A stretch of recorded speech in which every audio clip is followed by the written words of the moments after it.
नाज़रीन, मुआशी दर्जाबंदी के इदारे फिच ने पाकिस्तान के हवाले से अपनी रिपोर्ट में पेशगोई की है कि रवां माली साल के अख्ताम तक पाकिस्तान में महंगाई बढ़ने की शरह कम हो सकती है और रवां माली साल के अख्ताम तक स्टेट बैंक ऑफ पाकिस्तान से शरह सूद में कमी की तवक्को भी है। फिच रिपोर्ट में कहा गया है कि रवां माली साल के अख्ताम तक तवक्को है कि स्टेट बैंक शरह सूद को 14% तक लाए। हुकूमत पाकिस्तान ने बजट में मुश्किल तरीन मुआशी अहदाफ मुकर्रर किए हैं। हुकूमत पाकिस्तान मालियाती खसारा 7.4 से कम करके 6.7% पर लाना चाहती है। फिच रिपोर्ट के मुताबिक हुकूमत पाकिस्तान के मुश्किल मुआशी फैसले IMF के साथ प्रोग्राम की राह हमवार कर रहे हैं। पाकिस्तान की मईशत के लिए बैरूनी अदायगियों का दबाव मुआशी रिस्क है। पाकिस्तान की ज़राअत के लिए सैलाब और खुश्क साली मुआशी रिस्क है। ताहम फिच का कहना है कि पाकिस्तान में सियासत में अदम इस्तेहकाम पाकिस्तानी मईशत को कमज़ोर कर सकता है। पाकिस्तान के शहरों में सियासी मुजाहरे मुआशी सरगर्मियाँ मुतासर कर सकते हैं। फिच ने मज़ीद पेशगोई की है कि मौजूदा हुकूमत IMF के साथ मिलकर सारे मुआशी इस्लाहात करेगी और अगर मौजूदा हुकूमत ख़त्म हुई तो फिर पाकिस्तान में टेक्नोक्रेट की हुकूमत आएगी। ख्याल रहे कि गुज़श्ता रोज़ आलमी रेटिंग एजेंसी मूडीज़ ने भी कहा था कि नए आलमी मालियाती फ़ंड्स IMF प्रोग्राम से पाकिस्तान के लिए फ़ंडिंग के इम्कानात में बेहतरी आएगी।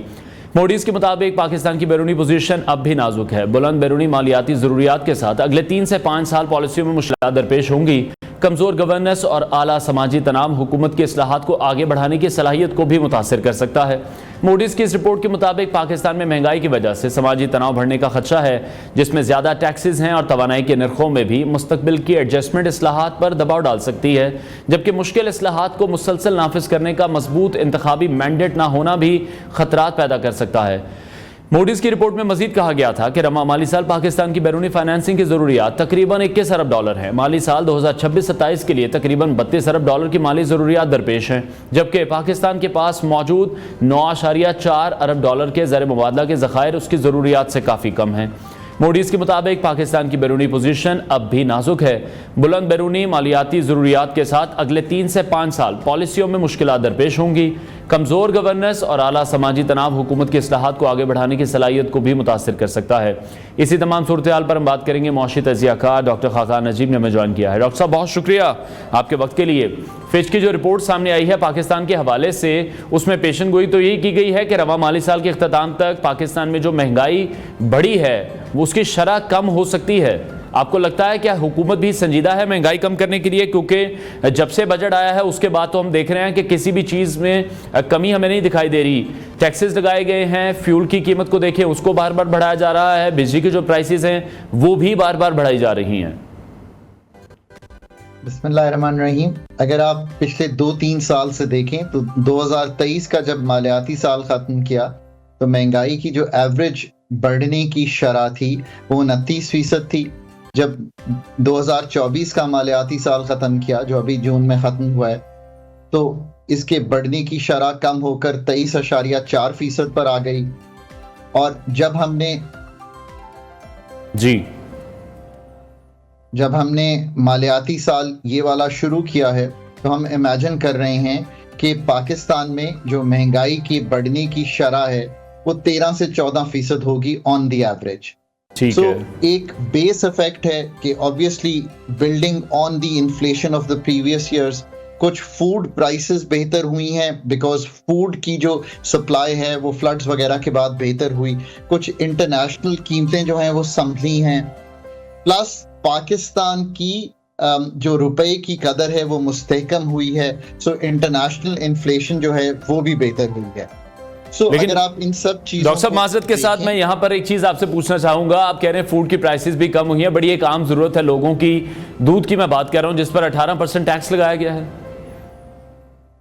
तो अब अगर आप आगे जायजा लें तो ये बात दुरुस्त है कि ये जो बजट है इस वक्त आया क्योंकि GST की मद में बहुत सी जो एग्जेम्पशंस हैं उनको उठाया गया है।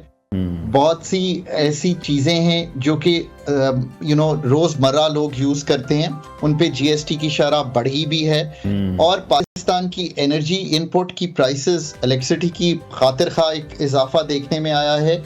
पेट्रोल की कीमत भी चूँकि इंटरनेशनली बढ़ी है तो हमें भी बढ़ानी पड़ी है। अगर आप इन सब चीज़ों को देखेंगे तो ये बात दुरुस्त है कि एक अपटिक इन्फ्लेशन में आ सकता है। पाकिस्तान में इस वक्त जो इन्फ्लेशन है वो जून में थोड़ी सी बढ़ी है, आगे भी मुझे लग रहा है कि ये जब प्राइस पास थ्रूज होंगे तो थोड़ी सी बढ़ेगी। पाकिस्तान ठीक है। जहां पे खड़ा हुआ है इन्फ्लेशन को बोथ कॉस्ट यानी कि कम करके, यानी कि सप्लाई साइड मेजर्स और डिमांड तो हमने ऑलरेडी तोड़ दिया है। शराय सूद को ऊपर रखा, यानी कि 20.5% की शराय सूद है, जबकि जी। इन्फ्लेशन 12.6% की है। तो हमने रियल इंटरेस्ट रेट बहुत पॉजिटिव रखा हुआ है। मेरा ख्याल है अभी ये भी गुंजाइश है कि उसको नीचे लाया जाए। डिमांड ऑलरेडी टूट गई है प्राइवेट सेक्टर में।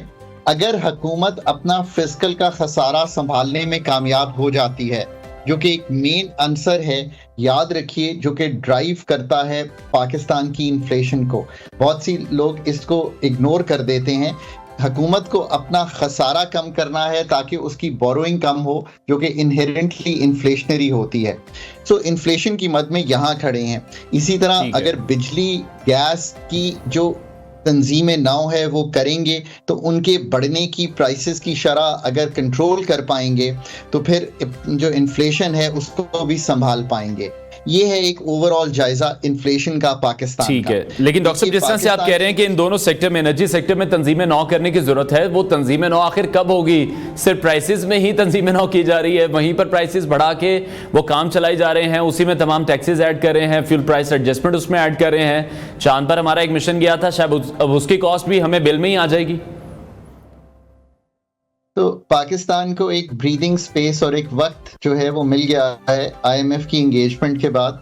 मूडीज और अगर आप फिच की भी रिपोर्ट देखें तो वो भी यही कह रही हैं कि इस वक्त को हमें बहुत ही, जिसे कहते हैं, प्रूडेंटली यूज करना है, और जहां जहां हमें अपनी तंजीम नौ करने की ज़रूरत है, जिसका मतलब है कि एनर्जी सेक्टर की सप्लाई साइड को भी ठीक करना है, IPP से भी मुआहदे ठीक करने हैं, जो इस वक्त बर्डन है हमारे पे, एक हेवी बर्डन है कहना चाहिए, जो हमारी इस वक्त कॉस्ट जा रही है towards the IPP capacity payments, fix charges, जो कि पूरे टैरिफ में 20 से 24 रुपए हैं, और जो फ्यूल कॉस्ट है वो कम होकर 9-10 रुपए रह गई है। इसके साथ साथ जो हमारी प्राइवेटाइजेशन का प्रोसेस, अगेन 8 महीने पहले मैं सुन रहा था कि 2 डिस्कोस जो हैं वो जा रहे हैं, कंसेशन एग्रीमेंट्स हो रहे हैं। ठीक है, you are right in a sense कि हम अभी भी वो जो कुल्ली तौर पे माइंड मेकअप नहीं कर पा रहे कि ये इतना डिस्टर्ब्ड सेक्टर है, पावर का भी, गैस का भी, पेट्रोलियम का भी, कि इसमें हमें इंडक्ट करनी है competence to revamp it. I think अभी भी थोड़ा सा बिजनेस एज यूजुअल की जो स्ट्रैटेजी है और उसी को हम आगे लेकर बढ़ रहे हैं, और ये उम्मीद कर रहे हैं कि ये जो प्राइसिंग चेंजेस होते हैं ये रिफॉर्म्स नहीं होते, ये तो एक प्राइसेस बनी हुई है, उसका पास थ्रू हो जाता है।